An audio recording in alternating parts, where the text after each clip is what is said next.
आज हम देखते हैं कॉम्पिटेंसी बेस्ड क्वेश्चन ट्रायंगल का। अब देखो हमारे पास इसमें गिवन है 2 पोल्स है, हाइट हमारी कितनी है PQ 2 सेंटीमीटर है और SR क्या है 3 सेंटीमीटर है। और क्या कह रहा है इसमें, the height of the point of the intersection of the line joining, यानी कि क्या हो रहा है यहाँ पे जो लाइन इनकी क्रॉस करती है यहाँ इंटरसेक्ट करती है, वहां से बेस से जो उनका हाइट है D वो फुट से हमारे पास है कितने का होगा, ये हमसे क्या है पूछा है। तो देखो ये रिलेशन कैसे चलता है। अब देखो इसे हम ऑब्जर्व करते हैं इन ट्रायंगल PQR। अगर इसको डायरेक्ट पूछा जाए तो हम क्या करेंगे, शॉर्ट ट्रिक में क्या लगा देना है, xy upon x plus y।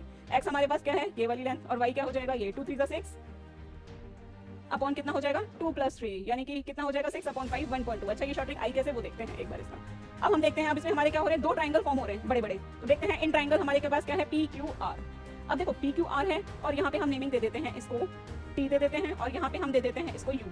अब देखो यहाँ पे हमारे पास देखो PQR में TRU एंड TRU कुछ हमें सिमिलर प्रॉपर्टी नजर आ रही है। अब हमारे पास क्या हो रहा है, यहाँ पे हमारे पास 90 डिग्री का एंगल फॉर्म हो रहा है, ये भी 90 डिग्री का हो रहा है। एंगल Q और एंगल U क्या हो रहा है 90 डिग्री का। और हमारे पास क्या आ रहा है एंगल R क्या आ रहा है कॉमन आ रहा है। तो मेरे पास क्या हो गया है ट्रायंगल PQR सिमिलर किसके हो गया TRU के। ये हो गया सिमिलर क्राइटेरिया मैंने लगा दिया। सेम ऐसे ही मैं अगर ऑब्जर्व करूँ QSR में इन ट्रायंगल QSR और QSR के अंदर मेरे पास कौन सा ट्रायंगल फॉर्म हो रहा है इस बड़े ट्रायंगल में TQU, ये वाला मेरे पास फॉर्म हो रहा है। इसमें भी मेरे पास क्या हो गया R मेरे पास क्या आ रहा है 90 डिग्री का और मेरे पास क्या आ रहा है ये वाला U मेरे पास कितना आ रहा है 90 डिग्री का। एंगल R और एंगल U मेरे पास कितने आ रहे हैं 90 डिग्री के। और मेरे पास क्या हो रहा है एंगल Q क्या हो रहा है कॉमन। बस हमारा यहाँ से क्या हो गया, दोनों ट्रायंगल क्या हो गए हैं सिमिलर हो गए हैं।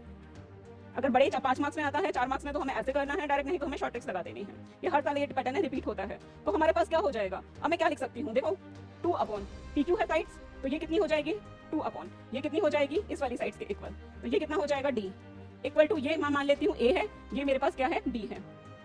A प्लस B अपॉन ये किसके इक्वल हो जाएगी A plus B upon B के। ये मेरे पास फर्स्ट पार्ट हो गया।